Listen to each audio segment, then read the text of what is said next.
میرے دل نے گواہی دی کہ مجھے اس دنیا سے نکال دیا گیا ہے۔ یقیناً اب میں وہاں نہیں ہوں، لیکن ان شریف لوگوں نے یہی احسان کیا کم کیا ہے کہ میرے نوٹ مجھے واپس کر دیے۔ میرے دل میں ایک ہوک اٹھی۔ نوٹ میرے پاس موجود تھے، لیکن شہنا، خادمہ اور دوسری لڑکیاں۔ میں چکراتے ہوئے ذہن کے ساتھ حالات پر غور کرنے لگا۔ وہ سب کچھ خواب نہیں تھا۔ مجھے وہ ماحول پوری طرح یاد تھا جو اب مجھ سے جدا ہو گیا تھا، لیکن دولت میرے پاس موجود تھی۔ ان لوگوں نے مجھے اپنی دنیا میں رکھنا پسند نہیں کیا تھا۔ اوہ نہ کریں، یہ دنیا ہی کیا بری ہے۔ اپنی چیز اپنی ہوتی ہے۔ 86,000 ہیں پورے، کم نہیں ہوتے۔ ان سے ایک بہترین زندگی گزاری جا سکتی ہے، بس ذرا پولیس سے چھٹکارا مل جائے اور میں کوئی مناسب جگہ پانے میں کامیاب ہو جاؤں۔ میں نے ایک گہری سانس لی۔ نہ جانے کم وقتوں نے مجھے کہاں لا پھینکا ہے۔ بڑے بد اخلاق تھے۔ میں خود تو ان کے پاس نہیں گیا تھا، کچھ دن تو مہمان نوازی کرتے۔ بہرحال دیکھا جائے یہ کون سی جگہ ہے۔ میں اٹھ گیا، سرہانے سے بریف اٹھایا اور کمرے کے دروازے کی طرف بڑھ گیا۔ باہر قدم رکھ کر میں نے اپنا لباس دیکھا۔ میرا اپنا لباس تھا جسے پہن کر میں فرار ہوا تھا۔ نہ جانے میری نیند کیسی تھی۔ انہوں نے میرا لباس تبدیل کیا، مجھے یہاں تک لائے اور مجھے پتہ بھی نہیں چل سکا۔ ضرور اس کعبے میں کوئی گڑبڑ تھی۔ میں نے فیصلہ کیا اور کمرے کے دروازے سے باہر نکل آیا، اور پھر میری آنکھیں تعجب سے پھیل گئیں۔ یہ تو ریلوے اسٹیشن تھا۔ پلیٹ فارم پر ملجگی روشنی پھیلی ہوئی تھی۔ کچھ دور اسٹیشن ماسٹر کا آفس اور بکنگ آفس نظر آ رہا تھا۔ درمیان میں چائے کا ایک گندا سا سٹال کھلا ہوا تھا۔ ایک کیتلی سے پانی کی بھاپ نکل رہی تھی اور بدحیت ادھیڑ عمر آدمی گردن شانوں میں گھسائے اونگ رہا تھا۔ ریل کی پٹریاں چمک رہی تھیں اور بہت دور ایک روشنی کے نیچے شاہ پور جنکشن کا بورڈ نظر آ رہا تھا۔ شاہ پور جنکشن، میں نے زیر لب کہا۔ اس کے بارے میں سوچنے لگا۔ میں نے جیبیں ٹٹولی۔ چند چھوٹے نوٹ جیب میں موجود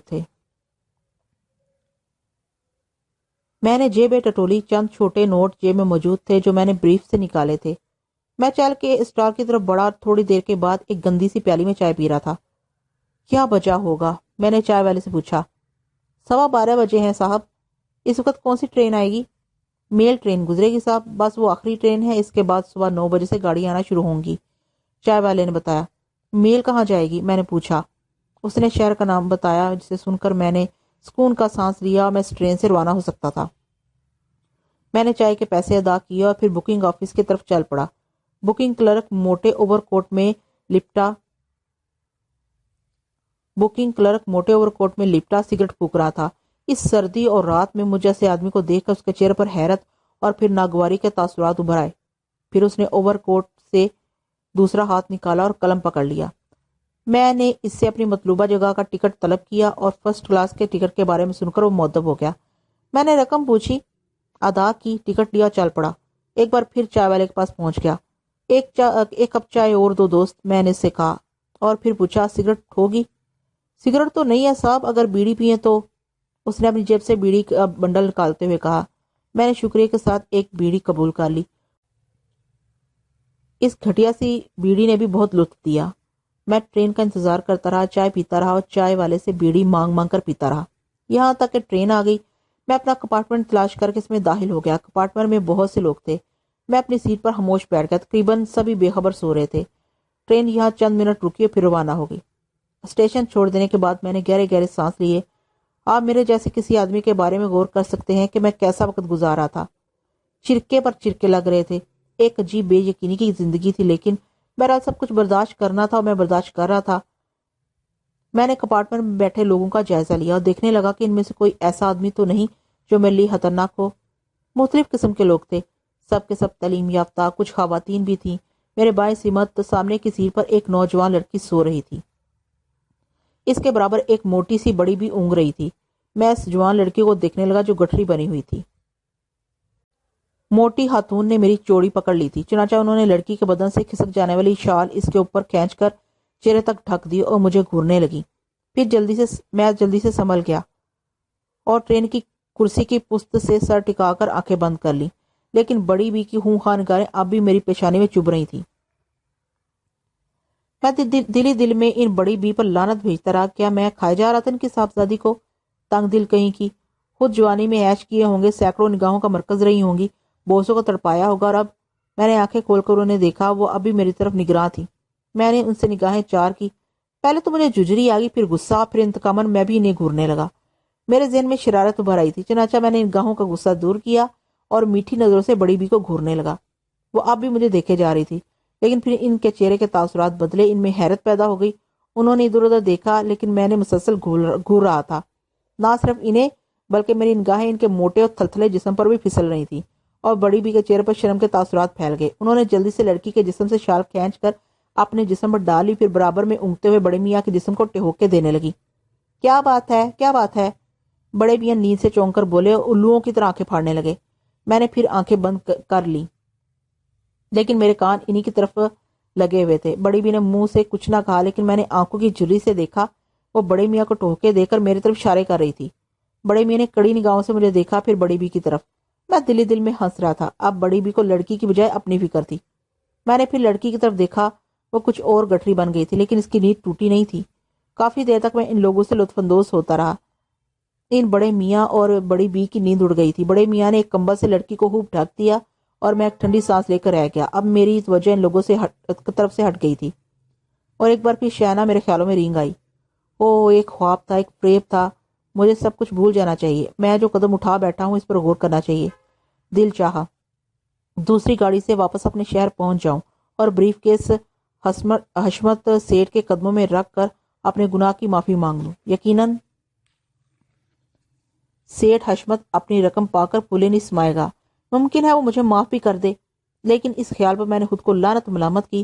قسمت نے ایک موقع دیا ہے، اسے اس طرح نہیں گواؤں گا۔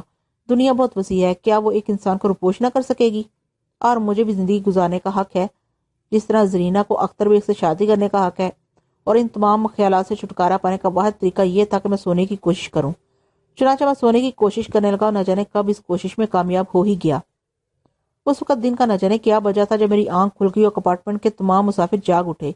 کچھ ناشتہ کر رہے تھے، کچھ اپنا سامان باندھ رہے تھے۔ ٹرین شاید منزل پر پہنچنے والی تھی۔ بھوک مجھے بھی لگ رہی تھی، کیونکہ میں نے گزشتہ دن دوپہر کو کھانا کھایا تھا، پھر اسٹیشن پر کئی کپ چائے پی تھی۔ میں لاپرواہی سے اٹھا اور باتھ روم کی طرف بڑھ گیا۔ باتھ روم سے واپس آ کر پھر اپنی سیٹ پر بیٹھ گیا۔ کیا وقت ہوا ہے محترم؟ میں نے بڑے میاں سے پوچھا۔ 9:30۔ انہوں نے گالی دینے والے انداز میں جواب دیا۔ ٹرین کہاں پہنچ چکی ہے؟ میں نے ان کی دشمنی کو نظر انداز کرتے ہوئے پوچھا۔ بس آخری منزل کے قریب ہے۔ انہوں نے یہ الفاظ بھی اس انداز میں ادا کیے جیسے کہہ رہا ہوں جہنم میں۔ ان کے لہجے پر ان کی لڑکی نے حیرت سے ان کی طرف دیکھا، پھر میری طرف، جیسے وہ میرے ساتھ اس سلوک کی وجہ جاننا چاہتی ہو۔ بہرحال میں خاموش ہو گیا، لیکن نہ جانے یہ صرف میرا احساس تھا، خوش فہمی یا حقیقت کہ کئی بار لڑکی نے معذرت امیز نگاہوں سے میری طرف دیکھا۔ لیکن فی الحال میں کسی نئے عشق میں گرفتار نہیں ہونا چاہتا تھا، اس لیے میں نے خاموشی میں عافیت سمجھی۔ کھڑکی سے باہر کے مناظر نظر آ رہے تھے۔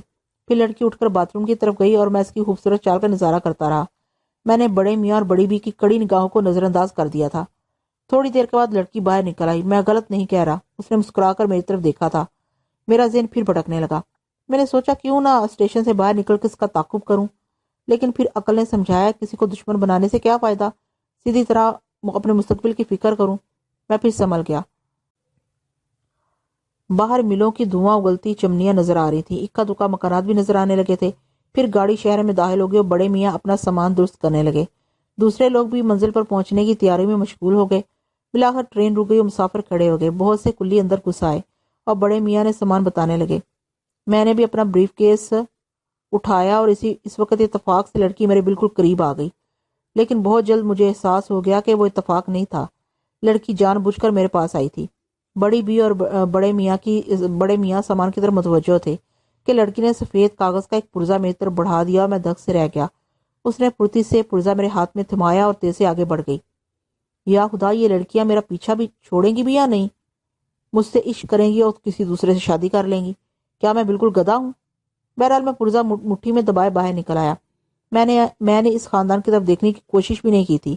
پلیٹ فارم کے باہر تانگے، ٹیکسیاں، رکشے کھڑے تھے۔ کئی تانگے والے میری طرف لپکے اور میں نے بلاخر تانگے سے ہی سفر کرنا مناسب خیال کیا۔ میں اس شہر سے واقف نہیں تھا۔ کسی ہوٹل میں چلو، میں نے تانگے والے سے کہا اور وہ چل پڑا۔ تانگے میں بیٹھ کر میں نے مٹھی میں پکڑا ہوا پرچہ کھولا۔ اس پر ایک فون نمبر لکھا ہوا تھا اور نیچے لکھا تھا شام 4 بجے نائلہ۔ فون نمبر، شام 4 بجے نائلہ، میں سب کچھ سمجھ گیا۔ میرے ہونٹوں پر مسکراہٹ پھیل گئی۔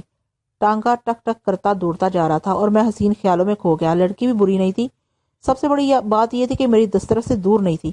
اب وہ کسی اور سے شادی نہیں رچا سکے گی کیونکہ میرے پاس دولت ہے۔ میں سوچتا رہا، پھر تانگے والے نے ایک عمدہ سے ہوٹل کے سامنے تانگا روک دیا۔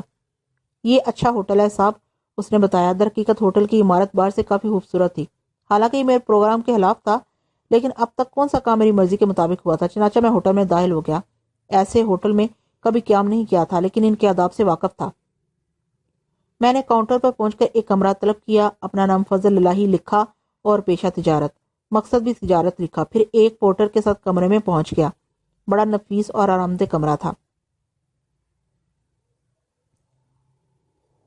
گو عبران کے محل کی طرح تو نہیں تھا، لیکن بہرحال برا نہیں تھا۔ میں نے بریف کیس ایک الماری میں رکھا، سب سے پہلے گھنٹی بجا کر بیرے سے ناشتہ طلب کیا۔ عمدہ ناشتہ تھا۔ ناشتہ کرتے ہوئے میں آئندہ پروگرام کے بارے میں سوچنے لگا۔ ذہن مختلف حصوں میں بٹا ہوا تھا، پولیس کا خوف، مستقبل کا خوف، شہنا، زرینہ اور نہ جانے کیا کیا۔ حالانکہ میں نے سوچا تھا کہ پہلے گمنامی کی زندگی بسر کروں گا کسی غریب آدمی کی طرح، اس کے بعد حلیہ بدلوں گا، پھر نئی زندگی کا آغاز کروں گا۔ لیکن اس ہوٹل میں آنے کے بعد میں نے ارادہ تبدیل کر دیا۔ جب دولت ہے پھر غربت کی زندگی کیوں بسر کی جائے؟ جو ہوگا دیکھا جائے گا، چند روز تو عیش کر لیا جائے۔ لیکن ایک دقت تھی، میرے پاس صرف یہی ایک لباس تھا، اور یہ لباس بھی اب مسلسل پہننے کی وجہ سے میلا ہو چکا تھا۔ پرواہ کس بات کی ہے؟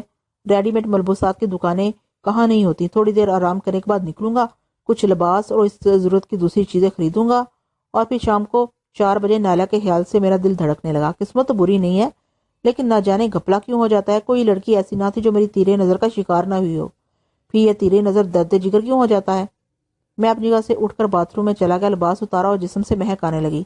یہ مہک شینا کی یاد دلا رہی تھی۔ محل کی شوخ و شنگ لڑکیوں نے مجھے شہزادوں کی طرح غسل کرایا تھا، وہ میرے جسم کو پھولوں سے رگڑتی رہی تھی۔ اس دلفریز منظر کو یاد کر کے میرا دل کڑنے لگا۔ میں بھی احمق ہوں، جب زندگی ہی داؤ پر لگا دی تو ایک فریب وہ بھی صحیح۔ میں خود کو یوسف عبران ظاہر کرتا، جب اصلیت پتہ چلتی اس کو دیکھ لیا جاتا۔ چند روز تو ایسے گزر جاتے، شینا کے ساتھ گزاری ہوئی حسین رات اتنی متصر تو نہ ہوتی۔ اور بھی بہت سی راتیں جن میں کبھی شینا، کبھی نارما، کبھی کوئی دوسری لڑکی ہوتی، وہاں تو سب ہی مجھ پر جان چھڑک رہی تھی۔ غسل کے دوران یہی سب کچھ سوچتا رہا۔ اس خواب کے منظر کو یاد کر کے میرے دل میں ہوک اٹھنے لگی تھی، کاش کہ میں در حقیقت یوسف عبران ہوتا۔ لیکن یہ یوسف عبران ہے کون بے وقوف جو اس جنت سے جان بوجھ نکل آیا؟ وہاں تو زندگی کی آخری سانس تک زندگی گزاری جا سکتی تھی، وہاں تو ہر لمحہ جاویدہ تھا۔ آج شینا، شاید وہ بھی میری اصلیت پہ مجھے قبول کر لیتی۔ پھر میں نے خود کو سنبھالا، یہ سب حماقت کی باتیں تھیں۔ ان تمام باتوں کے سوچنے سے صرف ذہن ہی پراگندہ ہوتا، اس کے علاوہ کیا ملتا؟ وہ ماحول مجھے دوبارہ نہیں ملتا، اب میری اس ماحول میں گنجائش تھی ہی نہیں، اس لیے اس کے لیے کڑنے سے کیا فائدہ؟ میں نے ذہن سے جھٹک دیا اور نائلہ کے بارے میں سوچنے لگا، جس نے 4 بجے مجھے ٹیلی فون کرنے کی دعوت دی تھی۔ بلا شبہ ہوتے میں بہت حسین لگ رہی تھی، لیکن وہ بوڑھا جوڑا یقیناً وہ اس کے والدین تھے، خطرناک لوگ معلوم ہوتے ہیں۔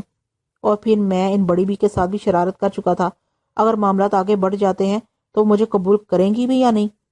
میں بھی گدھا ہوں، انتہائی احمق۔ پہلے اسے اپنے بچاؤ کی فکر تو کروں، اس رقم کے بچنے کا تو کوئی انتظام کروں، اس کے بعد ان باتوں کے بارے میں سوچوں گا۔ خود اپنی عافیت خطرے میں ہے اور میں رومان کی جھیل میں تو غوطے لگا رہا ہوں۔ ہر لڑکی سے شادی کے خواب دیکھنے لگتا ہوں۔ غسل سے فارغ ہو کر میں باہر نکل آیا، جسم خشک کرنے کے لیے کوئی چیز نہ تھی۔ کمرے کے دروازے پر پڑے ہوئے پردے کے عقبی حصے کو استعمال کیا، پھر ذہن میں ضروریات کی ایک فہرست تیار کی، بریف کیس سے ایک نہایت مناسب رقم نکالی اور بازار کے لیے نکل آیا۔ بریف کیس میں نے لاپرواہی سے ایک طرف ڈال دیا تھا، اسی طرح اس کی حفاظت ہو سکتی تھی کہ اسے کوئی اہمیت نہ دی جائے۔ بازار سے حسب ضرورت سامان خرید کر میں ہوٹل واپس آیا۔ اس دوران کچھ اور کام بھی کیے تھے، مثلا کچھ بینکوں سے ڈپازٹ فارم حاصل کیے تھے۔ میرا پروگرام تھا کہ تھوڑی تھوڑی رقم بہت سے بینکوں میں جمع کرا دوں۔ ضمانت کی ضرورت تھی، لیکن دولت بذات خود بہت بڑی ضمانت ہوتی ہے۔ دوپہر کا کھانا کھانے کے بعد آرام کرنے لیٹ گیا اور تھکن کی وجہ سے نیند آ گئی۔ آنکھ کھلی تو 4 بج چکے تھے۔ ذہن میں فوراً نائلہ کا خیال آیا۔ میں نے مساری سے چھلانگ لگا دی۔ نائلہ سے گفتگو کرنے کا وقت ہو گیا تھا۔ چٹ پر لکھے ہوئے نمبر پر ڈائل کیا اور ریسیور کان سے لگا لیا۔ دوسری طرف سے ایک نسوانی آواز سنائی دی۔ میں مس نائلہ سے بات کرنا چاہتا ہوں، میں نے کہا۔ میں نائلہ بول رہی ہوں، آپ کون صاحب ہیں؟ صرف ٹرین کا حوالہ دیا جا سکتا ہے، ویسے میرا نام میں اپنا اصل نام بتاتے بتاتے رک گیا، یہ مناسب نہ تھا، چنانچہ دوسری طرف میں سنبھل کر بولا، میرا نام عامر ہے۔ آپ نام بتاتے بتاتے رک کیوں گئے تھے؟ دوسری طرف سے پوچھا گیا۔ دروازے پر کسی نے دستک دی تھی، میں نے برخستہ جواب دے دیا اور مطمئن ہو گئی۔ کہاں قیام ہے آپ کا عامر صاحب؟ اس نے پوچھا۔ ایک ہوٹل میں۔ نام نہیں بتائیں گے؟ کوہ نور۔ او، اس نے دلکش آواز میں کہا۔ چند سیکنڈ خاموش رہی، پھر بولی، کہاں سے تشریف لائے ہیں؟ بس آوارہ گرد ہوں، کبھی کہیں کبھی کہیں، شاہ پور سے سوار ہوا تھا۔ عامر صاحب، آپ نے میرے بارے میں کیا اندازہ لگایا؟ میں سمجھا نہیں۔ میں نے اس عجیب سوال پر چکرا کر پوچھا۔ میں نے آپ کو ٹیلی فون کرنے کے لیے کیوں کہا تھا؟ کیا عرض کر سکتا ہوں، میں نے الجھے ہوئے انداز میں کہا۔ دراصل مجھے احساس ہوا کہ امی جان اور ابو کا رویہ آپ کے ساتھ اچھا نہیں ہے۔ قدامت پسند لوگ ہیں، اجنبیوں سے بے تکلف نہیں ہوتے اور اپنی سادگی میں اخلاقی قدروں کو بھی فراموش کر جاتے ہیں۔ میں ان کے رویے کی معافی مانگنا چاہتی ہوں۔ او، اگر آپ معافی مانگنا ضروری سمجھتی ہیں تو پھر میرے معاف کرنے کا حق محفوظ ہے۔ کیا مطلب؟ میں نہیں سمجھی۔ میں اتنی دور سے معاف نہیں کروں گا۔ پھر میرے سامنے آ کر معافی مانگے، میں نے کہا۔ وہ کسی سوچ میں پڑ گئی، کئی سیکنڈ خاموش رہی، پھر بولی، یہ ایک مشکل کام ہے، تاہم میں کوشش کروں گی۔ حالانکہ کل کالج جانے کا پروگرام نہیں تھا، لیکن آپ کی وجہ سے جانا پڑے گا۔ آپ ایک تکلیف کریں، کل 11 بجے نکل روڈ پہنچ جائیں۔ نکل روڈ کے ٹیکسی سٹینڈ پر پہنچ جاؤں گی، میرا کالج وہیں ہے۔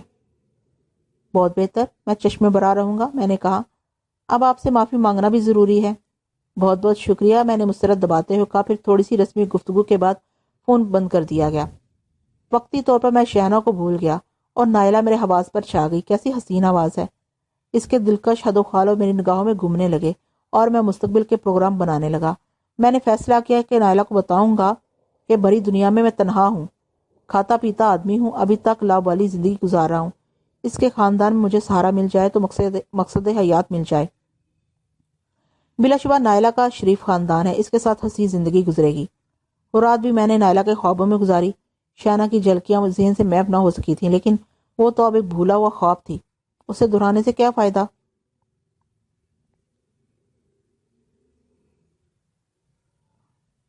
دوسری صبح خاصی خوشگوار تھی۔ نائلہ سے ملاقات کا تصور دل کو گدگدا رہا تھا۔ 9 بجے سے ہی تیاری شروع کر دی اور 9:45 ہوٹل سے نکل آیا۔ ٹیکسی لی، آوارہ گردی کرتا رہا، پروگرام بناتا رہا، پھر 11 بجے نکل روڈ پہنچ گیا۔ ٹیکسی سٹینڈ پر ٹیکسی رکوا لی، اسی میں بیٹھ کر انتظار کرتا رہا۔ تب دور سے نائلہ آتی نظر آئی اور میں ٹیکسی سے اتر آیا۔ چند قدم اس کی طرف بڑھا، پھر ٹھٹک کر رک گیا۔ سفید سادہ لباس میں ملبوس وہ حوروں کی طرح مقدس و پاکیزہ نظر آ رہی تھی۔ اس کا دھلا دھلا چہرہ بے حد حسین معلوم ہو رہا تھا۔ آنکھوں میں کاجل کی لکیریں کھچی ہوئی تھی اور بالوں کی چند شریر لٹیں آوارہ گردی کر رہی تھیں۔ میں مبہوت اسے دیکھتا رہا۔ اس نے مجھے سلام کیا، میں نے نہ جانے کس طرح جواب دیا۔ پھر میں ٹیکسی کی طرف مڑا، وہ بھی خاموشی سے میرے نزدیک آ بیٹھی۔ وہ کچھ گھبرائی سی لگ رہی تھی۔ میں نے ڈرائیور سے واپس ہوٹل چلنے کے لیے کہا اور ٹیکسی سڑک پر دوڑنے لگی۔ راستے پر ہم دونوں خاموش رہے۔ میں نے کئی بار اس کے چہرے کی طرف دیکھا، وہ سہمی سی لگ رہی تھی۔ تھوڑی دیر کے بعد ٹیکسی کو کوہ نور پہنچ گئی۔ میں نے ڈرائیور کو بل ادا کیا اور نیچے اتر آئی۔ اپنے کمرے کی طرف بڑھتے ہوئے میں نے اسے مخاطب کیا، نائلہ صاحبہ۔ جی، وہ آہستہ سے بولی۔ آپ بے حد خاموش ہیں۔ جی نہیں تو؟ آپ کے چہرے پر گھبراہٹ ہے۔ نہیں، وہ ہکلاتے ہوئے بولی۔ نائلہ صاحبہ، میں نے آہستہ سے کہا، آپ نے میرے اوپر جو اعتماد کیا ہے، میں اسے ٹھیس نہیں پہنچاؤں گا۔ اس نے چونک کر میری طرف دیکھا اور میں نے صاف محسوس کیا کہ اس کے چہرے پر بحالی آ گئی ہے۔ میں اسے لیے ہوئے اپنے کمرے کے سامنے پہنچ گیا اور اس کا تالا کھول کر اندر داخل ہو گیا۔ اس نے گھوم پھر کر میرا کمرہ دیکھا۔ میں نے جان بوجھ کر دروازہ بند نہیں کیا تھا۔ پھر میں نے اسے بیٹھنے کی پیشکش کی اور قدرے تکلف سے ایک صوفے پر بیٹھ گئی۔ کیا پینا پسند کریں گی؟ کوئی تکلف نہیں ہونا چاہیے، اس نے کہا۔ قطعی نہیں ہوگا، آپ بھی بے تکلفی سے فرما دیجئے۔ تان چائے پہ ہی ٹوٹتی ہے، اس نے مسکراتے ہوئے کہا۔ بہتر، میں نے گھنٹی بجا کر بیلے کو بلایا، اسے چائے وغیرہ لانے کے لیے کہہ دیا۔ وہ کسی قدر مطمئن نظر آ رہی تھی۔ پھر اس نے مسکراتی ہوئی آنکھوں سے مجھے دیکھا اور بولی، اب تو آپ کے حکم کی تعمیل ہو گئی، اب معاف کر دیں۔ شرمندہ نہ کریں نائلہ صاحبہ، وہ میرے بزرگ تھے اور در حقیقت شرارت میری تھی، ان کی ناراضگی بجا تھی۔ ٹرین میں یوں ہی میری نگاہیں آپ پر پڑ گئیں۔ آپ سوتے ہوئے بے حد حسین لگ رہی تھی اور اس لیے دوبارہ دیکھنے سے باز نہ رہ سکا، اور اس بات کو آپ کی والدہ صاحبہ نے محسوس کر لیا۔ بعد میں مجھے اپنی گستاخ نگاہی کا احساس ہو گیا تھا، لیکن لوگوں کو مطمئن کرنے کی ترکیب میری سمجھ میں نہیں آ سکی۔ وہ قدرے شرماتی ہوئی بولی۔ وہ قدیم خیالات کی مالک ہے، اکثر انہیں مجھ سے اور بھائی جان سے گلا رہتا ہے کہ ہم لوگ بہت بے باک ہیں۔ وہ ہمیں سرزنش بھی کرتے رہتے ہیں۔ بزرگ ہیں، ان کے حکم کی تعمیل سر آنکھوں پر، میں نے کہا۔ تو آپ نے معاف کر دیا؟ بار بار یہ الفاظ کہہ کر مجھے شرمندہ نہ کریں، معافی تو مجھے ان سے مانگنی چاہیے، میں نے انہیں تکلیف پہنچائی تھی۔ تو پھر معافی مانگنے آ جائیے ہمارے گھر، اس نے شوہی سے کہا۔ سر کے بل حاضر ہوں گا، لیکن خوف محسوس ہوتا ہے ممکن ہے میری گنجائش نہ نکال سکیں۔ میں نے کہا۔ اس بات پر وہ سنجیدہ ہوگی، چند لمحات ذہن کریدتی رہی، پھر اسی طرح سر جھکائے ہوئے بولی، تب پھر آپ بھائی جان سے ملاقات کریں۔ ایسا کریں کہ کل شام 5 بجے آپ ہمارے ہاں آ جائیں۔ میں بھائی جان سے آپ کا تذکرہ کر دوں گی، وہ آپ کو اپنے دوست کی حیثیت سے ریسیو کریں گے۔ آپ کے بھائی جان ہیں؟ میں نے قدرے حیرت سے کہا۔ ہاں، دنیا کے تمام بھائیوں سے اچھے، بے حد ہنسمکھ، بے حد پیارے۔ میں ان سے 5 سال چھوٹی ہوں، لیکن ہماری اور ان کی دوستی ہے، نہ وہ کوئی بات مجھ سے چھپاتے ہیں نہ میں، یہاں تک کہ انہوں نے نفیس سے پہلی ملاقات کی تفصیل بھی مجھے بتا دی تھی۔ یہ نفیس کون محترمہ ہے؟ میں نے مسکراتے ہوئے پوچھا۔ بھائی جان اسے پسند کرتے ہیں، بہت پیاری لڑکی ہے، اور اب بہت جلد ہماری بھابھی بننے والی ہے۔ آپ میرے بارے میں نہیں کیا بتائیں گی؟ میں نے شرارت سے مسکراتے ہوئے کہا۔ آپ کے بارے میں؟ وہ ایک لمحے کے لیے بھونچکی ہو گئی، پھر اس کا چہرہ سرخ ہو گیا۔ اس نے گھبرائی ہوئی آنکھوں سے میری طرف دیکھا، پھر شرم سے دوری ہو گئی۔ میرے رگ اور پے میں مسرت کی لہریں دوڑ گئی تھی۔ نائلہ نے صاف اظہار محبت کر دیا تھا۔ پہلی ہی ملاقات میں مجھے سب کچھ مل گیا تھا، وہ سب کچھ جو پیشہ ور اشاک مہینوں میں نہیں حاصل کر پاتے۔ وہ میرے تیرے نظر کی گھائل ہو گئی تھی، اور میں تو ہر اس لڑکی کے لیے دیوانہ ہوں جو مجھ سے پیار کرے۔ میں نے آہستہ سے کہا، شکریہ نائلہ صاحبہ، آپ کا جواب مجھے مل گیا۔ عامر صاحب وہ جذبات سے لرزتے ہوئے لہجے میں بولی، اور صوفے سے اٹھ گئی۔ گستاخی پر شرمندہ ہوں، چائے پیے بغیر نہ جانے دوں گا۔ میں نے بھی جلدی سے کھڑے ہوتے ہوئے کہا۔ عامر صاحب وہ اسی طرح گردن جھکائے بولی، اور پھر شرمائی سے بیٹھ گئی۔ یہ غلط ہے نائلہ صاحبہ، چلیے ہم دوسرے موضوعات پر گفتگو کریں، میں نے کہا۔ اسی وقت ویٹر چائے اور دوسرے لوازمات لے کر آ گیا، اور میں چائے بنانے کے لیے اٹھ گیا۔ میں بناؤں گی، وہ مجھے اٹھتے دیکھ کر خود چائے کی طرف بڑھ گئی۔ بہت شکریہ، میں نے بے تکلفی سے کہا، صوفے پر بیٹھ گیا۔ اس نے چائے کی ایک پیالی میرے سامنے رکھی، میں اصرار کر کے اسے دوسری چیزیں کھلانے لگا۔ وہ قدرے سنبھل گئی تھی۔ تھوڑی دیر کے بعد اس نے سوال کیا، آپ کا مستقل قیام کہاں ہے؟ میں نے آپ سے عرض کیا تھا کہ ایک آوارہ گرد ہوں، پوری دنیا میں تنہا کوئی نہیں ہے میرا۔ والد صاحب چند سال قبل انتقال کر گئے، زندگی میں کچھ کیا نہیں۔ والد صاحب کا تھوڑا سا سرمایہ لے کر یہاں آیا ہوں۔ ماضی کی یادیں بہت تلخ ہیں، اپنی شخصیت بدل دینا چاہتا ہوں، یہی کچھ کرنا چاہتا ہوں۔ اس کے چہرے پر تعصب اور خوشی کے ملے جلے جذبات پیدا ہو گئے۔ آپ کے دکھ سے مجھے دکھ ہے، ہم سب کوشش کریں گے کہ ماضی کی یادیں آپ کے ذہن سے محو ہو جائیں۔ شکریہ نائلہ صاحبہ، آپ کا احسان ہوگا، زندگی بھر احسان مند رہوں گا، میں نے در حقیقت رنجیدہ لہجے میں کہا، کیونکہ میری باتوں میں کسی قدر حقیقت بھی تھی۔ وہ خاموش رہی۔ چند منٹ کے بعد میں نے موضوع بدل دیا۔ چھوڑیے ان باتوں کو، آپ کے بھائی صاحب کا کیا نام ہے؟ آصف، بہت ہی پیارے بھائی ہیں وہ، آپ ان سے ملیں گے تو خوش ہو جائیں گے۔ کل کا بے چینی سے انتظار رہے گا، میں نے کہا، اور وہ مسکرا دی۔ پھر اس نے اجازت طلب کی۔ دل تو نہیں چاہتا لیکن آپ کو رکنے کا حق بھی تو نہیں ہے۔ بہرحال کل صحیح، میں نے کہا۔ وہ مجھ سے دوسرے دن آنے کا وعدہ لے کر اور اپنا تفصیلی پتہ دے کر چلی گئی۔ میں دل میں میٹھی یادیں لیے اسے ٹیکسی میں سوار کرا کے واپس آ گیا۔ ایک خوشگوار مستقبل میری نگاہوں کے سامنے تھا۔ میں اپنی نئی زندگی کے بارے میں سوچ رہا تھا کہ کاش یہ زندگی مجھے راس آئے، کاش میرا گناہ سر چڑھ کر نہ بولے۔ 4:30 بجے میرے کمرے کے فون کی گھنٹی بجی، اور میرا دل اچھل کر حلق میں آ گیا۔ نائلہ کے علاوہ اور کون فون کر سکتا ہے؟ میں نے کانپتے ہاتھوں سے فون کا ریسیور اٹھایا اور پھنسی آواز میں ہیلو بولا۔ عامر صاحب، دوسری طرف نائلہ کی آواز سنائی دی، اور میں نے سکون کی سانس لی۔ میں ہی بول رہا ہوں، آپ ابھی چلے نہیں ہوٹل سے؟ بس چلنے والا تھا، لیکن کیا مس نائلہ، آپ نے اپنے بھائی صاحب سے؟ اس کی فکر آپ کو کیوں ہے؟ آئیے، ہم آپ کے منتظر ہیں۔ نائلہ کی چہکتی ہوئی آواز ابری اور میری روح تک خوش ہو گئی۔ اس کا مطلب ہے کہ نائلہ نے معاملات ہموار کر لیے ہیں۔ میں پہنچ رہا ہوں، میں نے کہا، اور نائلہ نے خداحافظ کہہ کر فون بند کر دیا۔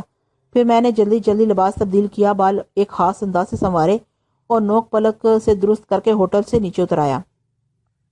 بے شک آپ مجھے ایک دیدہ دلیر چور کہہ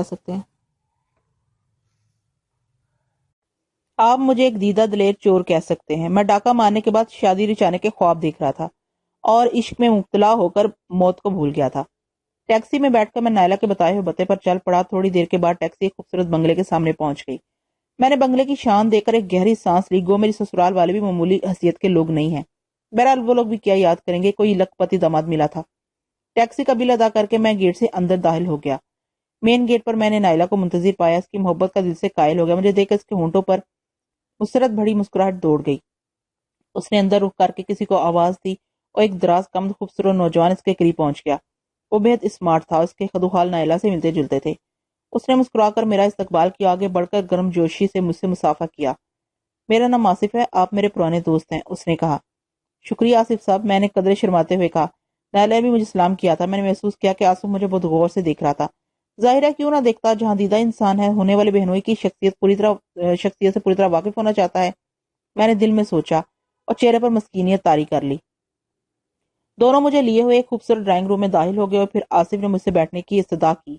میں شکریہ ادا کر کے بیٹھ گیا۔ میں امی اور ابو کو اطلاع کرتی ہوں، نائلہ نے کہا اور ڈرائنگ روم سے باہر نکل گئی۔ نائلہ نے بڑی تعریفیں کی ہیں آپ کے عامر صاحب، آصف نے مسکراتے ہوئے کہا۔ مس نائلہ خود پرنور دل کی مالک ہے، میں نے کہا۔ اور سنائیے کیا مشاغل ہیں آپ کے؟ زندگی کا راہوں کا کوئی تعین نہیں کر سکا ہوں، آوارہ گرد ہوں۔ اس کی وجہ یہ ہے کہ پوری دنیا میں تنہا ہوں۔ والد صاحب تجارت کرتے تھے، لیکن یہ پرانی بات ہے، ان کے انتقال کے بعد زندگی کے راستے متعین نہیں کر سکا اور ان کی چھوڑی ہوئی دولت پر زندگی بسر کر رہا ہوں۔ کچھ ہمدردوں کا طالب ہوں جو میرے لیے راستے منتخب کر دیں۔ میں نے الفاظ چن چن کر کہا۔ او دکھ ہوا، ہم لوگ جس قابل ہیں حاضر ہیں، آصف نے کہا۔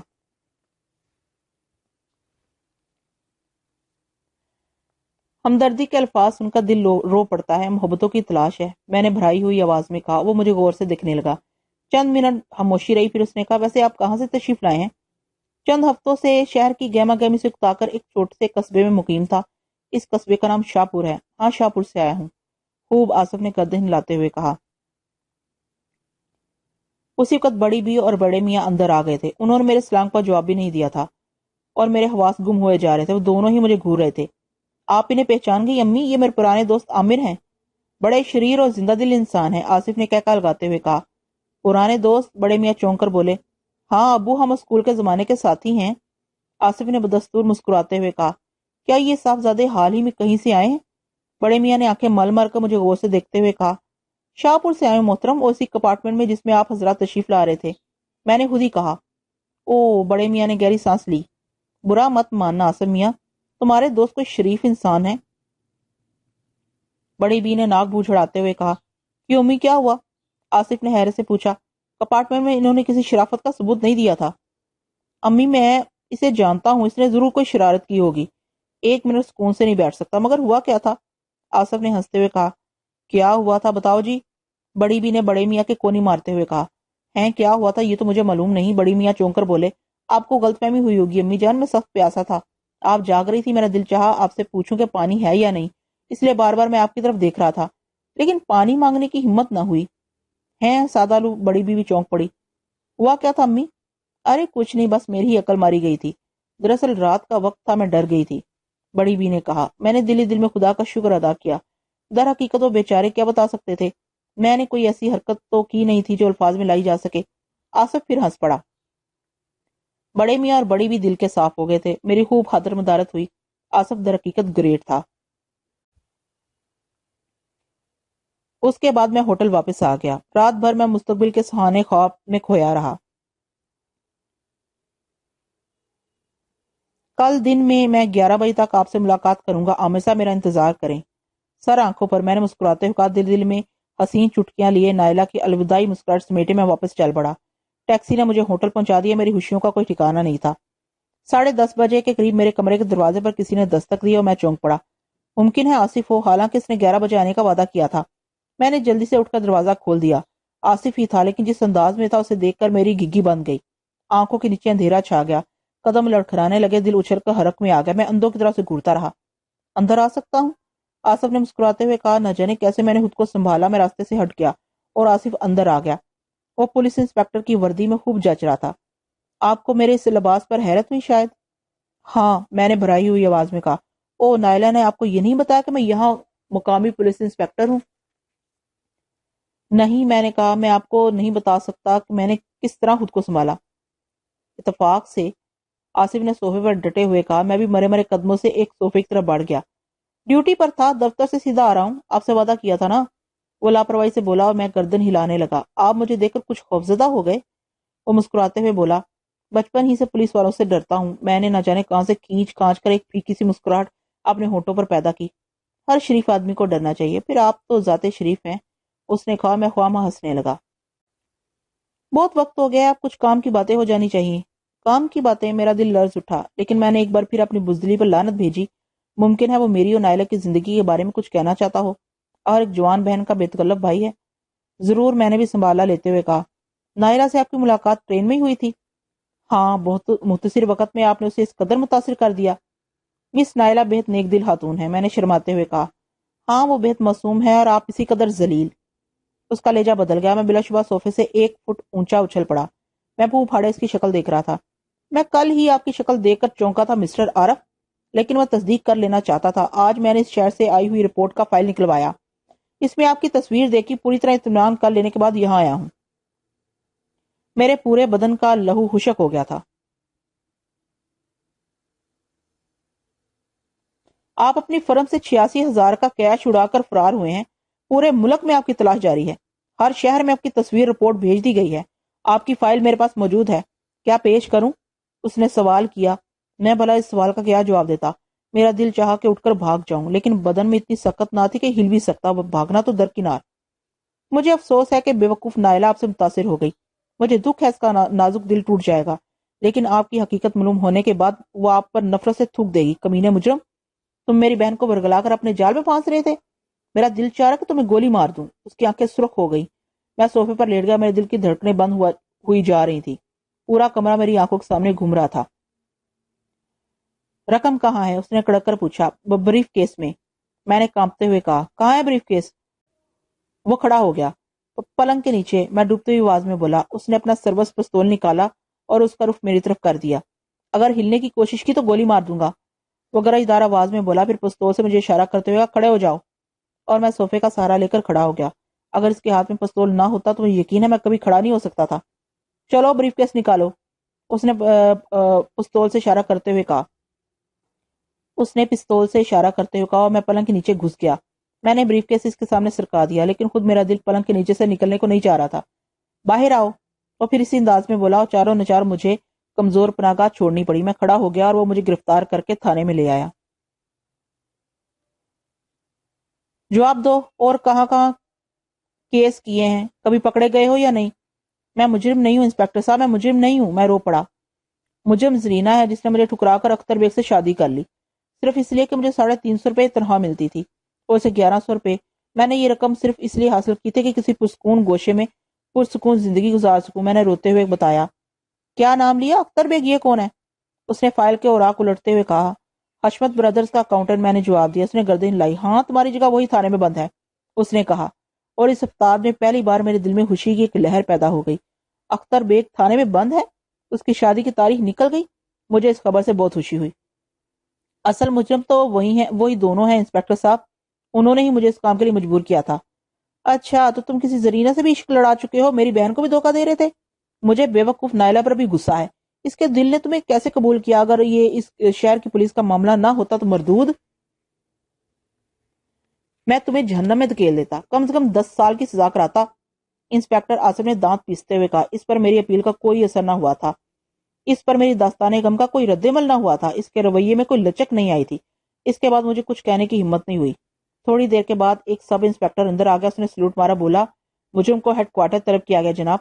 لے چلو، میں پہنچ رہا ہوں، انسپیکٹر آصف نے کہا، اور سب انسپیکٹر نے میرا گریبان پکڑ کر مجھے اٹھا لیا۔ اس بار مجھے پولیس کی ایک وین میں بٹھایا گیا تھا۔ ویسے اب میں نے خود کو سنبھال لیا تھا، جو تقدیر میں لکھا پورا ضرور ہوگا، میں ہونی کو ٹال نہیں سکتا تھا۔ پولیس مجھے میرے شہر پہنچا دے گی، مقدمہ چلے گا، سزا ہو جائے گی، بس انجام یہی تھا۔ میں ایک ٹھنڈی سانس لے کر رہ گیا۔ تھوڑی دیر کے بعد وین پولیس ہیڈ کوارٹر میں داخل ہوگی، مجھے نیچے اتار کر ایک کمرے میں پہنچا دیا گیا۔ مجھے ایس پی کے سامنے پیش کیا جانے والا تھا۔ ایس پی صاحب اس وقت موجود نہیں تھے، اس لیے کمرے کا دروازہ اندر سے بند کر دیا گیا۔ ایک بینچ پر بیٹھے بیٹھے مجھے کافی گھنٹے گزرے، پھر کمرے کا دروازہ کھلا، 2 سپاہی مجھے ایس پی صاحب کے کمرے میں لے گئے۔ ایس پی کی باروب شکل دیکھ کر میرا دل لرزنے لگا۔ آصف بھی وہیں موجود تھا۔ کیا تمہارا نام عارف جمال ہے؟ جی، میں نے گردن لائی۔ تعلیم کتنی ہے تمہاری؟ گریجویٹ ہوں۔ تم نے حشمت برادرز کے کیش سے رقم نکالی ہے؟ جی ہاں۔ فرار ہونے کے بعد تم نے باقی وقت کہاں گزارا؟ اور میں سوچ میں گم ہو گیا۔ میں اس کے بارے میں لوگوں کو کیا بتاتا، کوئی یقین نہ کرتا، بتانا بے سوتا، چنانچہ میں نے کہا شاپور۔ وہاں تمہارا کوئی معاون ہے؟ جی نہیں، میں پوری دنیا میں تنہا ہوں۔ شاپور میں تم نے کہاں قیام کیا تھا؟ ایسے ہی آوارہ گردی کرتا رہا تھا۔ اس دوران تم نے کتنی رقم خرچ کی؟ تقریباً 200 روپے۔ ٹھیک ہے، انسپیکٹر سے لاک اپ کر دو، ہمارا کیس نہیں ہے، بقایا معلومات خود وہ حاصل کر لیں گے، ایس پی نے کہا، اور انسپیکٹر نے گردن لا دی۔ ایک بار پھر مجھے اس کمرے سے نکال کر لایا گیا۔ وہ لوگ مجھے ایک دوسرے کمرے میں لے گئے، جہاں میری انگلیوں کے نشانات وغیرہ لیے گئے، اور پھر مجھے آہنی سلاحوں کے پیچھے پہنچا دیا گیا۔ میرا دماغ سن تھا، طرح طرح کے خیالات ذہن میں سسرا رہے تھے۔ اختر بیگ بھی لاکب میں ہے، یہ بات میرے لیے بڑی خوشی کی تھی۔ لاکب میں دوسرے کچھ لوگ بھی موجود تھے، مجھ سے طرح طرح کے سوالات کر رہے تھے۔ چوری کے الزام میں آئے ہو بابو جی؟ لونڈیا کو چھیڑا ہے؟ کسی کے گھر میں اتر گئے تھے کیا؟ کوئی لڑکی نکالی تھی کیا؟ ایسے ہی دوسرے سوالات۔ میں نے کسی کو کوئی جواب نہیں دیا، یہاں تک کہ رات ہو گئی۔ مجھے دوسرے لوگ کے ساتھ کھانا دیا گیا، لیکن یہاں تو سانس لینے کو بھی دل نہیں چاہ رہا تھا۔ کھانا کون کھاتا؟ پھر قیدی سونے کا بندوبست کرنے لگے۔ مجھے بھی ایک بدبودار کمبل دے دیا گیا اور میں آدھا کمبل بچھا کر اور آدھے منہ پر لپیٹ کر پڑ گیا۔ نیند کوسوں دور تھی، رات گزرتی رہی۔ لاکب کا پیلا بلب سلگتا رہا۔ پھر میرے برابر لیٹے ہوئے قیدی نے میری کمر میں انگلی چبوئی اور میں اچھل پڑا۔ میں نے کمبل سے منہ نکال کر اسے دیکھا، وہ مسکرا رہا تھا۔ لیکن یہ کیا؟ مجھے اپنی آنکھوں پر یقین نہیں آ رہا تھا۔ میں اسے آنکھیں پھاڑ پھاڑ کر دیکھ رہا تھا۔ وہ تو میرا ہی ہم شکل تھا۔ ہاں، 100% میرا ہم شکل، حالانکہ دن میں یہ قیدی لاکب میں نہیں تھا۔ اس وقت کہاں سے آ گیا؟ میں اسے گھورتا رہا۔ کیا سوچ رہے ہو دوست؟ اس نے کہا۔ تو تم کون ہو؟ میں نے پریشان لہجے میں پوچھا۔ طالوت، اس نے جواب دیا۔ میں خاموشی سے اسے گھورتا رہا۔ وہ ہو میرا ہم شکل تھا، بس یوں سمجھ لے کہ جیسے آئینہ سامنے رکھا ہو۔ نیند آ رہی ہے؟ اس نے بدستور اسی انداز میں مسکراتے ہوئے پوچھا۔ میں نے بادل نخواستہ نفی میں سر ہلا دیا۔ تب پھر اٹھ کر بیٹھو یار، باتیں کریں گے، اس نے بے تکلفی سے کہا اور کمبل اتار کر اٹھ بیٹھا۔ اس نے میرا کمبل بھی کھینچ کر اتار دیا۔ میں گھبرائے ہوئے انداز میں اٹھ بیٹھا۔ دوسرے قیدی مزے سے سو رہے تھے اور باہر گارڈ کے بھاری قدموں کی آواز آ رہی تھی۔ میں نے بھی اسی کے انداز میں دیوار سے پشت لگائی اور کمبل پیروں پر کھینچ کر بیٹھ گیا۔ میرے حواس ابھی تک درست نہیں ہوئے تھے۔ اچھا، تو تمہارا نام عرف جمال ہے؟ اس نے کہا۔ ہاں، مگر تم مجھے کیسے جانتے ہو؟ میں نے چونک کر پوچھا، اور وہ پھر اسی انداز میں مسکرانے لگا۔ یوں تو دنیا میں بہت سے رشتے ہیں، بہن، بھائی، دوست، والدین، لیکن ہمارے تمہارے درمیان ایک عجیب رشتہ قائم ہو گیا ہے، ہم شکل ہونے کا رشتہ۔ کیسی انوکھی بات ہے کہ ہم دونوں کی شکلوں میں سر منہ فرق نہیں ہے، اس نے مسکراتے ہوئے کہا۔ میری حیرت بھی کم ہوتی جا رہی تھی اور اب میں اس کی باتوں میں دلچسپی لینے لگا تھا۔ ہاں، یہ تو درست ہے، ہم کہیں بھی ہوتے ایک دوسرے کو متوجہ ہوئے بغیر نہیں رہ سکتے تھے، میں نے جواب دیا۔ یہ مشابہت اس حد تک ہے کہ خود میرے والدین تمہارے بارے میں دھوکہ کھا گئے۔ اور اس کے ان الفاظ پر میں تعجب سے اچھل پڑا۔ میرے ذہن میں پھلجڑیاں سی چھوٹنے لگی اور میں نئے سرے سے اس کا جائزہ لینے لگا۔ کہیں یہ وہ تو نہیں ہے جس کے دھوکے میں مجھے ٹرین سے اغوا کیا گیا تھا؟ میں تعجب خیز نگاہوں سے اسے دیکھنے لگا۔ وہ شاید میرے دل کی بات سمجھ گیا۔ تمہارا خیال درست ہے میرے دوست، مجھے اسی دن اطلاع مل گئی تھی جب تمہیں میرے دھوکے میں لے جایا گیا تھا۔ مگر میں نے شدید حیرت سے ہکلاتے ہوئے کہا، سب کچھ بتا دوں گا یار۔ اس نے برا سا منہ بناتے ہوئے کہا، پھر سوچنے لگا۔ میں خاموشی سے اس کی شکل دیکھ رہا تھا۔ مجھے سب کچھ یاد آ رہا تھا۔ اس نے اپنا نام طالوت بتایا تھا، جبکہ وہاں اسے یوسف ابران کے نام سے یاد کیا گیا تھا۔ گو طالوت بھی بذات خود عجیب نام تھا، لیکن اس وقت میری ذہنی کیفیت ایسی ہو رہی تھی کہ اس نام کے عجیب ہونے پر غور نہ کر سکا۔ یوں سمجھ لو، اس نے گہری سانس لیتے ہوئے کہا، کہ میں وہاں کے حالات سے بے خبر نہیں رہتا۔ بات یہ نہیں ہے کہ مجھے اپنے والدین سے محبت نہیں ہے، صرف ضد کی بات ہے۔ بھلا انہیں میری تفریحات پہ اعتراض کیوں ہے؟ تم خود غور کرو۔ تم ایک جوان آدمی ہو، خود مختار ہو۔ اب چند پرانے خیالات کے بزرگ تمہارے اوپر پابندیاں لگانے لگے تو تم کیسے برداشت کر سکو گے؟ میں نے بہتر یہی سمجھا کہ خاموشی سے وہاں سے نکل آؤں، اور یہی کیا۔ اب وہ مجھے تلاش کر رہے ہیں، لیکن وہ پریشان نہیں ہیں۔ اگر وہ پریشان ہوتے تو مجھے والدین کی محبت کی وجہ سے واپس جانا پڑتا، لیکن وہاں میرے آدمی موجود ہیں۔ انہوں نے ہی مجھے تمہارے بارے میں اطلاع دی تھی۔ انہوں نے کہا تھا کہ شاہ کے ہرکارے کسی ایسے آدمی کو پکڑ لائے ہیں جو میرا ہم شکل ہے۔ مجھے بڑی حیرت ہوئی۔ بہرحال میں خوش تھا کہ انہیں میرا نعم البدل مل گیا، مگر معلوم ہوتا ہے تم بھی میری طرح سر پھرے ہو۔ یار عیش کرتے میری جگہ رہتے۔ بہرحال وہ دنیا تمہارے لیے عجیب ہوگی۔ ہاں، میں نے گہری سانس لی اور مجھے شہنا یاد آ گئی۔ بہر صورت میرے دوست مجھے پل پل کی اطلاع دیتے رہے ہیں۔ انہوں نے مجھے بتایا کہ تم بےحد نیک انسان ہو۔ تم نے صاف کہہ دیا کہ تم وہ نہیں ہو جو وہ سمجھ رہے ہیں۔ مجھے بڑی مایوسی ہوئی۔ پھر مجھے اطلاع ملی کہ تمہیں وہاں سے نکال دیا گیا ہے۔ تب مجھے دکھ ہوا۔ میں نے اپنے آدمیوں سے تمہارے بارے میں معلوم کیا اور وہ تمہیں تلاش کرنے لگے۔ پھر آج مجھے اطلاع ملی کہ تم یہاں ہو، تو میں تم سے ملاقات کرنے چلا آیا۔ ظاہر ہے مجھے تم سے دلچسپی ہے کیونکہ تم میرے ہم شکل ہو۔ میں ابھی متعجب نگاہوں سے اسے دیکھ رہا تھا۔ وہ خاموش ہو کر کچھ سوچنے لگا۔ پھر میں نے کہا، مگر دوست وہاں تو تمہارا نام یوسف ابران لیا گیا تھا۔ ہاں، ان لوگوں نے میرا یہی نام رکھا ہے، لیکن مجھے یہ نام پسند نہیں ہے۔ مجھے اس نام سے نفرت ہوگی۔ جیسا اسکیل نام ویسی اسکیل زندگی، پابندیوں میں گری ہوئی۔ اب میں نے اپنا نیا نام طالوت رکھا ہے۔ یہ نام مجھے بچپن سے پسند ہے۔ طالوت میرا دوست تھا جس کا میرے بچپن میں انتقال ہو گیا۔ اس نے گہری سانس لے کر کہا۔ میرے ذہن سے حیرت کی دھند چھٹتی جا رہی تھی۔ آمنے سامنے بیٹھے نوجوان میں دلچسپی لے رہا تھا۔ تھوڑی دیر کے بعد میرے دل سے پریشانیاں دور ہو گئی۔ تھوڑی دیر کے لیے میرے دل سے پریشانیاں دور ہو گئی تھیں۔ وہ پراسرار دنیا میرے حواس پر ابھر آئی تھی جس میں نے بڑے بڑے رنگین، بڑے عجیب لمحات گزارے تھے۔ میں اس دنیا کے بارے میں جاننے کا خواہش مند تھا۔ چنانچہ چند لمحات کی خاموشی کے بعد میں نے کہا، اس عجیب ماحول اور عجیب جگہ پر تم سے ملاقات کر کے خوشی ہوئی میرے دوست. میں ایک عام سا انسان ہوں. تمہاری دنیا نے حیرت کے چند نقوش میرے ذہن پر چھوڑے ہیں. میں تمہاری دنیا کے بارے میں کچھ جانے کا خواہش مند ہوں. کیا تم میری یہ خواہش پوری کرو گے؟ جب ہم دوست بن ہی گئے ہیں، یہ عجیب اتفاق ہمیں ایک دوسرے کے اس قدر قریب لے آیا ہے، تو پھر ایک دوسرے کی خواہشات کی تکمیل بھی ہم پر فرض ہو جاتی ہے. کیا خیال ہے؟ بے شک، میں نے گردن لائی. میں تمہارے ہر سوال کا جواب دوں گا تاکہ ہمارا مکمل تعارف ہو جائے. پھر میں تم سے تمہاری اور تمہاری دنیا کے بارے میں سوالات کروں گا. مجھے تمہارے سوالات کے جوابات دے کر خوشی ہوگی. ہاں، تم کیا پوچھنا چاہتے ہو؟ کیا تم شہزادے ہو؟ ہاں، اپنی ریاست کے حکمران کا بیٹا ہوں. تمہاری ریاست کا نام کیا ہے؟ اسے ساستان کے نام سے یاد کیا جاتا ہے. ساستان؟ میں نے اس عجیب نام کو دہراتے ہوئے کہا. ہاں، مگر یہ نام میرے لیے اجنبی ہے. شاید نقشے پر بھی اس کا وجود نہیں ہے. ہاں، کیونکہ اس کا تعلق دنیا کے نقشے سے نہیں ہے. ہماری ریاستوں کے نقشے تمہاری دنیا سے الگ ہیں. کیوں؟ میں نے تعجب سے پوچھا. کیونکہ ہمارا تعلق تمہاری دنیا سے نہیں ہے. پھر کہاں سے ہے؟ بڑے بھولے ہو یار، ہم تم سے جدا ہیں. یوں سمجھ لو تمہارا خمیر مٹی سے اٹھا ہے اور ہم آگ سے بنے ہوئے ہیں. جن؟ میں نے خوف سے اچھلتے ہوئے کہا. ہاں ہاں جن، مگر حواس قائم رکھو، ہم آدم اور نہیں ہوتے. تمہاری طرح کی مخلوق ہیں، تم سے قدرے مختلف اور بس. اس نے جواب دیا. میں پھٹی پھٹی آنکھوں سے اسے دیکھ رہا تھا. منہ بند کر لو ورنہ اچھا نہ ہوگا، اس نے جلائے ہوئے انداز میں کہا. میں نے جلدی سے اپنا حیرت سے کھلا ہوا منہ بند کر لیا. میں کہہ چکا ہوں کہ میں تمہارا دوست ہوں اور دوست صرف دوست ہوتے ہیں. ان پر شک کرنا دوستی کی توہین ہے. تو شہنا پری ذات تھی، میں نے بڑبڑاتے ہوئے کہا اور وہ چونک پڑا. شہنا؟ او! اس کے ہونٹوں میں مسکراہٹ پھیل گئی. پھر وہ معنی خیز انداز میں میری طرف دیکھتے ہوئے بولا. کیسی تھی؟ سچ سچ بتانا، جھوٹ نہیں چلے گا. بہت دلکش، بے حد حسین. بات بن چکی ہے؟ اس نے میری آنکھوں میں جھانکتے ہوئے پوچھا. ناراض تو نہیں ہوگے؟ سوال ہی نہیں پیدا ہوتا یار. پھر وہ لونڈیا تو مجھے ایک آنکھ نہیں بھاتی. چلو اچھا ہوا میں نہ صحیح، میرا ہمشکل صحیح، اس کی آرزو تو پوری ہو گئی. مگر سچ بتانا، کیا وہ تمہاری دنیا کی لڑکیوں کے مقابلے کی تھی؟ ان سے کہیں زیادہ حسین، کہیں زیادہ دلکش. بکواس، میں نہیں مانتا، اس نے برا سا منہ بناتے ہوئے کہا. میں نے اس کی بات کا کوئی جواب نہیں دیا. وہ تمام واقعات میری نگاہوں میں گھوم رہے تھے. میں اسے اپنی دنیا کی کوئی ریاست سمجھا تھا، مگر وہ جنوں کی گڑی تھی جہاں میں نے وہ دلکش لمحات گزارے تھے. وہاں کا پورا ماحول پراسرار تھا، لیکن اس وقت میں نے تصور بھی نہیں کیا تھا کہ میں کن لوگوں میں ہوں. اور یہ اچھا ہی ہوا کہ مجھے وہاں سے نکال دیا گیا، ورنہ حقیقت معلوم ہونے پر میرا تو ہارٹ ہی فیل ہو جاتا. اصل میں بات یہ ہے دوست کہ میرا نام یوسف عبران ہے. اپنی ریاست کے حکمران کا بیٹا ہوں، ہونے والا حکمران. مگر مجھے اپنی دنیا ایک آنکھ نہیں بھاتی. میں نے تمہاری دنیا کے دلکش نظارے دیکھے ہیں، یہ گہما گہمی سے بھرپور ہیں. یہاں زندگی رقص کرتی ہے، ہنگامے ہوتے ہیں. مجھے ہنگامے بہت پسند ہیں.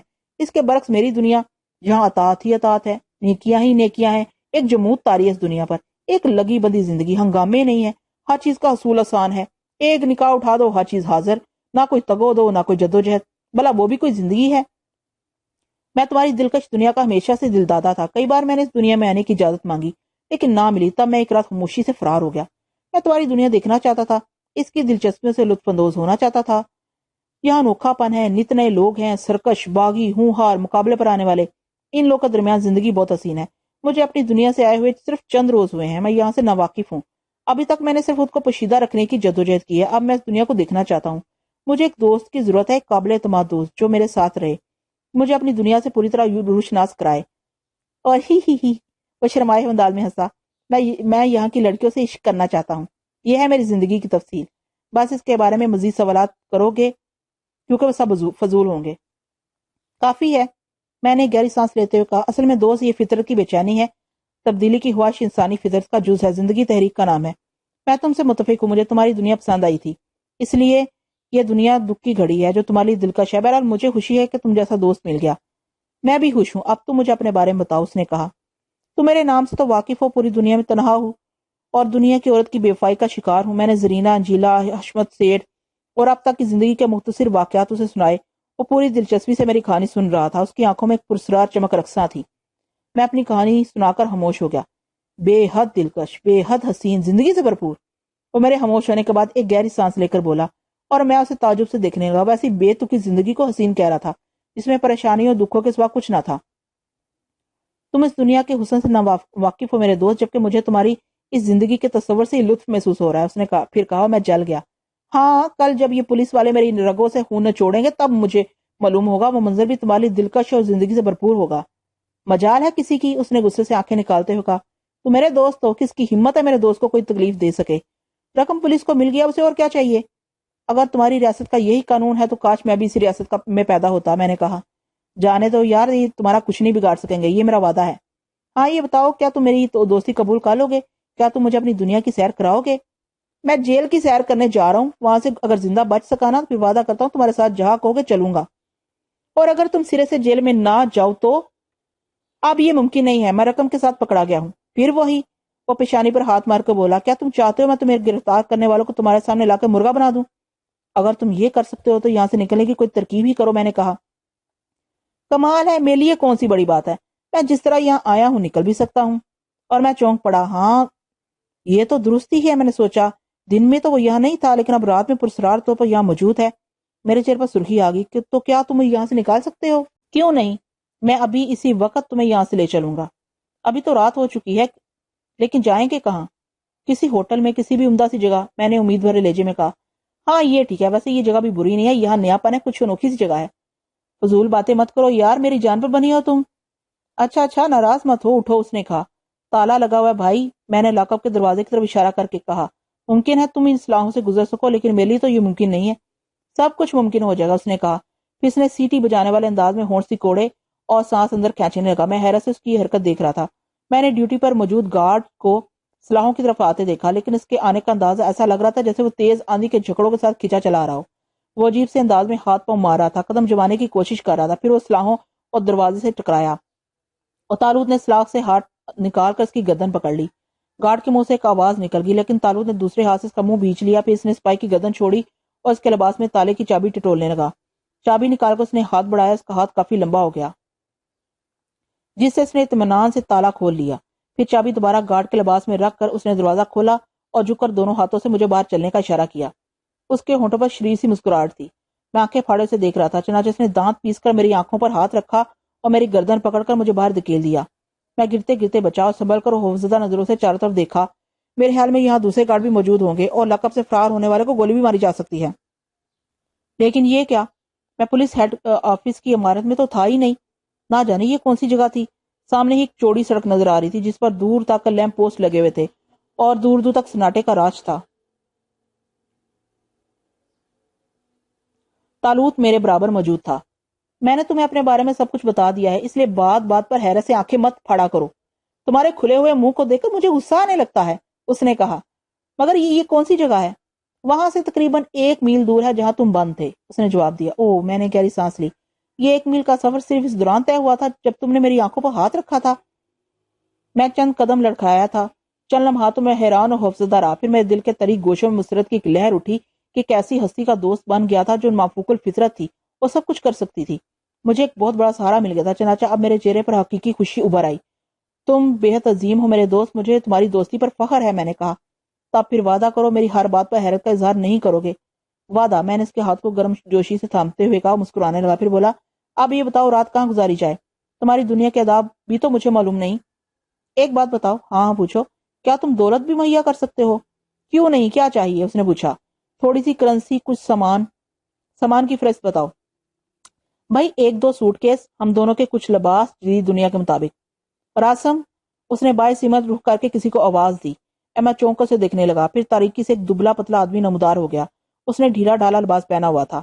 2 سوٹ کیس جس میں ہم دونوں کے ناپ کے لباس موجود ہوں اور کرنسی جلدی، اس نے آرڈر دیا اور راسم نے گردن جھکا دی۔ پھر وہ اسی طرف چلا گیا جس طرف سے آیا تھا۔ یہ کون تھا؟ میں نے پوچھا۔ او راسم، یہ میرا غلام ہے، بچپن سے میرے ساتھ ہے، بے پناہ محبت کرتا ہے مجھ سے۔ ایک راز کی بات بتاؤں، یہی میرے لیے میری ریاست کی مخبری کرتا ہے۔ اسی نے تو مجھے تمہارے بارے میں بتایا تھا۔ او، میں نے گردن ہلائی۔ پھر وہ میرا ہاتھ پکڑ کر آگے بڑھ گیا۔ میرے جسم میں عجیب سی سنسنی دوڑ رہی تھی۔ کیسا انوکھا دوست ملا تھا۔ میرے جسم میں عجیب سی سنسنی دوڑ گئی تھی۔ کیسا انوکھا دوست ملا تھا، کیسی دلچسپ زندگی گزرے گی اس کے ساتھ۔ مجھے ایسا محسوس ہونے لگا جیسے میرے زندگی کے تمام دکھوں کا ازالہ ہو گیا ہو، جیسے اب مجھے کوئی فکر نہ ہو۔ اس کے ساتھ چلتے ہوئے میں نے کچھ فیصلے کیے، زندگی کی گہما گہمیوں میں پوری طرح دلچسپی لی جائے، ہر قسم کے ماحول سے لطف اندوز ہوا جائے۔ اسی طرح تعلق سے دوستی قائم رہ سکتی ہے۔